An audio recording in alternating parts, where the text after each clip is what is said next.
Hello students, welcome to my YouTube channel Yogi sir lectures पे आप सभी का स्वागत करता हूँ। अभी आप सभी देख रहे हैं क्लास 12th फिजिक्स का ये ब्लूप्रिंट है। आज आपको मैं इस ब्लूप्रिंट के अकॉर्डिंग कौन कौन से चैप्टर से कितने कितने नंबर का क्वेश्चन आने वाला है ये मैं आप सभी को बताने वाला हूँ। और इसमें से आपको कौन कौन से ऐसे चैप्टर्स है जिसमें आपको अच्छे नंबर्स मिलेगा, या फिर कौन सा ऐसे चैप्टर्स है जिसमें आप स्कोरिंग कर सकते हैं, या 70 में से 70 मार्क्स आप कैसे ला सकते हैं इस फिज़िक्स के एग्ज़ाम में, ये मैं आपको इस वीडियो में आगे बताने वाला हूँ। तो चलो बने रहिए मेरे इस वीडियो के साथ। जैसे कि आप देख पा रहे हैं ये सारे जो है यूनिट्स बाय यूनिट्स ऐसे लिखे हुए हैं, और इसको मैं जो है चैप्टर बाय चैप्टर ऐसे डिवाइड किया हुआ हूँ। तो चैप्टर बाय चैप्टर आप देख सकते हैं कि फर्स्ट यूनिट में जो है 2 चैप्टर्स हैं आपके, विद्युत आवेश और क्षेत्र, और एक चैप्टर आपका स्थिर विद्युत विभव एंड धारिता।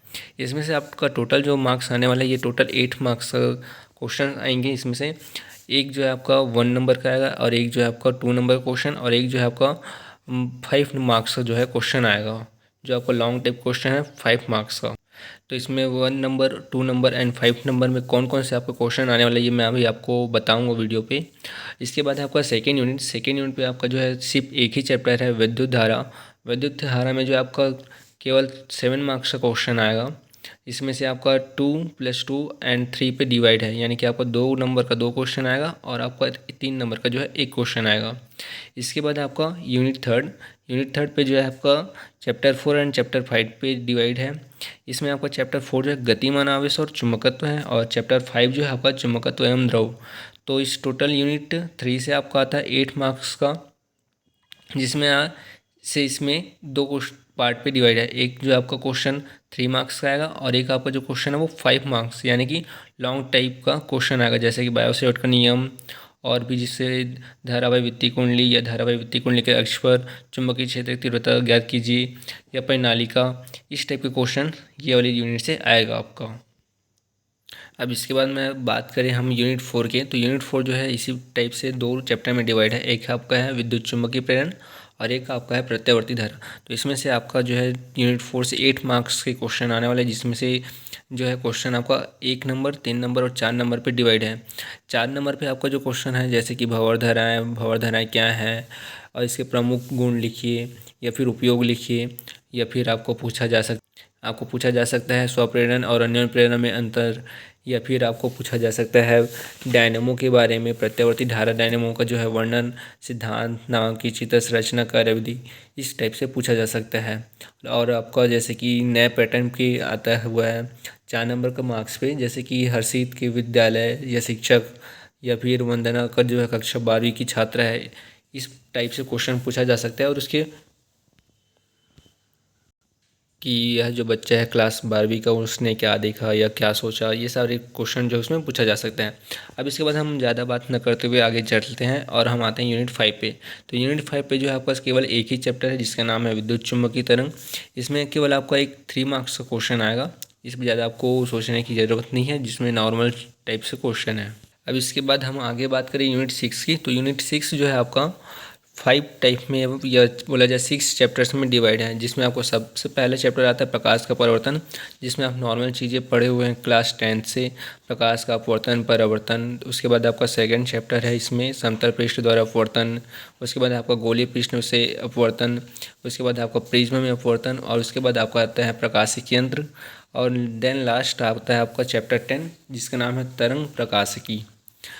तो यहाँ पे आप इसमें से आपका मुख्य जो है यूनिट 6 से टोटल मार्क्स जो है आपका 14 मार्क्स का आने वाला है, जिसमें से इसमें मार्क्स जो डिवाइड है, एक नंबर क्वेश्चन, एक 2 नंबर क्वेश्चन, और दो जो है 3 नंबर पे क्वेश्चन आने वाला है, और एक आपका जो है लॉन्ग टाइप क्वेश्चन पे है 5 मार्क्स का। तो 5 मार्क्स के क्वेश्चन पे जैसे कि आपका पतले लेंस पर अपवर्तन सूत्र, या लेंस निर्माता का सूत्र, या फिर आपको पूछा जा सकता है प्रिज्म के पदार्थ के अपवर्तनांक के लिए व्यंजक ज्ञात कीजिए, या फिर आपको 5 मार्क्स में पूछा जा सकता है तरंग प्रकाशिकी से, जैसे कि आप तरंग प्रकाशिकी से आपको पूछा जा सकता है यंग के द्वितीय नियम की सहायता से फ्रिंज चौड़ाई के लिए व्यंजक ज्ञात कीजिए, जिसका मान होता है बीटा = λd/D। है ना। इसमें से आपका टोटल जो है 6 चैप्टर्स में से आपको टोटल जो है 14 मार्क्स का क्वेश्चन आने वाला है। तो इसको ज़्यादा से अच्छे से तैयारी कीजिएगा, क्योंकि जो टोटल मार्क्स है वो बहुत ही ज़्यादा है। अब इसके बाद हम बात करते हैं यूनिट 7 का। तो यूनिट 7 जो है आपका चैप्टर 11 है, विकिरण तथा द्रव्य की दैत प्रकृति। ये भी आपने क्लास 10th 11th में पढ़ रखा है। इसमें से आपको टोटल जो मार्क्स है वो 4 हैं, यानी कि इसमें जो है 2 क्वेश्चन आएंगे। एक जो है 1 नंबर का आएगा और एक जो है आपका 3 नंबर का क्वेश्चन आएगा। अब इसके बाद हम बात करते हैं यूनिट 8 की। तो यूनिट 8 जो है आपका 1 और 2 चैप्टर में डिवाइड है। एक है आपका परमाणु और दूसरा है आपका नाभिक। तो इसमें से आपका टोटल जो है 6 मार्क्स का क्वेश्चन आएगा। टोटल इसमें से 6 मार्क्स का क्वेश्चन आएगा। तो इसमें से 3+3 में 2 डिवाइड है, यानी कि इसमें से 3 नंबर का 2 क्वेश्चन आएगा इस चैप्टर से। या 12 चैप्टर से आ सकता है या फिर चैप्टर नंबर 13 से आ सकता है, परमाणु और नाभिक। जैसे कि पिछले कुछ सालों में पूछा गया है कि नाभिकीय विखंडन, नाभिकीय संलयन, इस प्रकार के क्वेश्चन। या फिर आपसे पूछा गया है कि हाइड्रोजन स्पेक्ट्रम में कौन सी श्रेणी जिससे स्पेक्ट्रम दिखाई देती है, या कौन से पराबैंगनी क्षेत्र में दिखाई देती है। या फिर आपको पूछा जा सकता है बोर के सिद्धांत की कमियों का उल्लेख कीजिए। या फिर आपको पूछा जा सकता है हाइड्रोजन परमाणु की लाइमन श्रेणी में जो है तरंगदैर्ध्य ज्ञात करने का सूत्र, या फिर सबसे बड़ा व सबसे छोटा तरंगदैर्ध्य परास किसका होता है।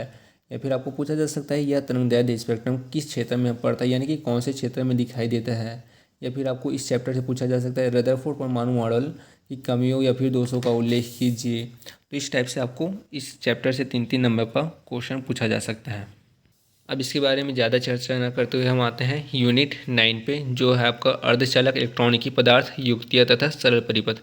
ये जो यूनिट है यूनिट 9, इसमें आपका टोटल जो मार्क्स है वो 7 है। इसमें से जो है चैप्टर में जो है टोटल आपका 1+3+3 यानी कि 3 क्वेश्चन पे डिवाइड है। एक जो है आपका 1 नंबर का क्वेश्चन आएगा और 2 जो आपका है 3-3 नंबर का 2 क्वेश्चन आएगा। तो पहले के समय पे जैसे कि ट्रांसफार्मर के बारे में पूछा जाता था या फिर कोई और बड़े टॉपिक के बारे में 5 नंबर का क्वेश्चन आता था, पर पिछले कुछ साल से इस पे जो है क्वेश्चन को जो है कम कर दिया, यानी कि जो मार्क्स से जो डिवाइड किया गया है, पहले 5 मार्क्स का आता था वो अभी जो है 3 मार्क्स पे आता है। तो 3 मार्क्स के अकॉर्डिंग जो है आपको पेपर की तैयारी करना है। तो 3 मार्क्स के अकॉर्डिंग आपको जैसे कि गेट के बारे में पूछा जा सकता है कि गेट कि कितने टाइप्स हैं। गेट जो है 3 टाइप से है। एक होता है आपका और गेट, एक होता है एंड गेट और एक होता है आपका नॉट गेट। या फिर इसको जो है आपको दूसरे तरीके से भी पूछा जा सकता है कि और गेट की सत्यता सारणी बनाइए, उसका लॉजिक परिपथ क्या होता है, उसका बुलियन परिपथ क्या होता है। या फिर एंड गेट का लॉजिक परिपथ, बुलियन परिपथ, या फिर या फिर एंड गेट का जो है या फिर और गेट का जो है लॉजिक परिपथ पूछा जा सकता है। बुलियन जो है डायग्राम या फिर लॉजिक परिपथ बनाने के लिए आपको बोला जा सकता है। इसमें आपको लॉजिक प्रतीक, बुलियन व्यंजक तथा उसकी सत्यता सारणी के लिए बनाने के लिए बोला जा सकता है।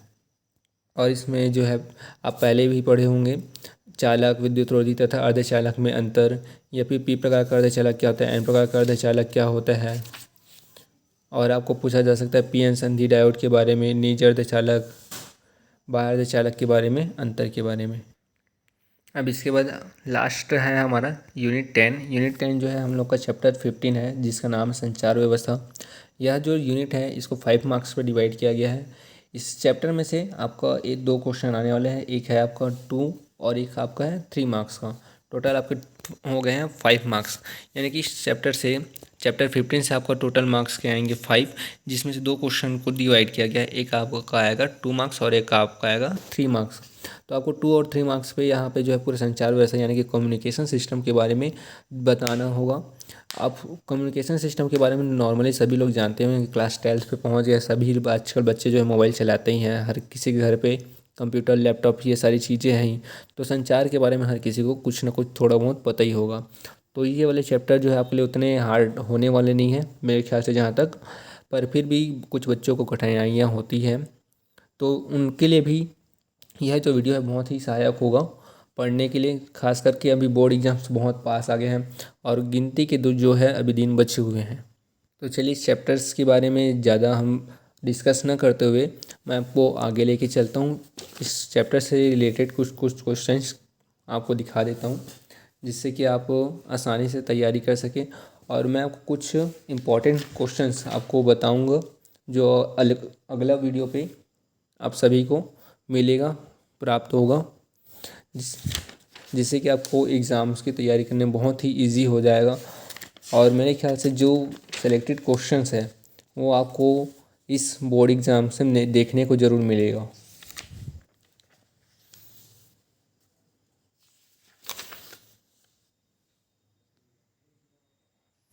चलिए students, thank you for watching this video. अगर आपको वीडियो पसंद आए तो लाइक शेयर एंड कमेंट ज़रूर कीजिएगा। अगले नेक्स्ट वीडियो देखने के लिए आप मेरे चैनल के साथ बने रहें। लाइक सब्सक्राइब एंड कमेंट करके शेयर ज़रूर करें अगर आपको यह वीडियो अच्छा लगा हो तो।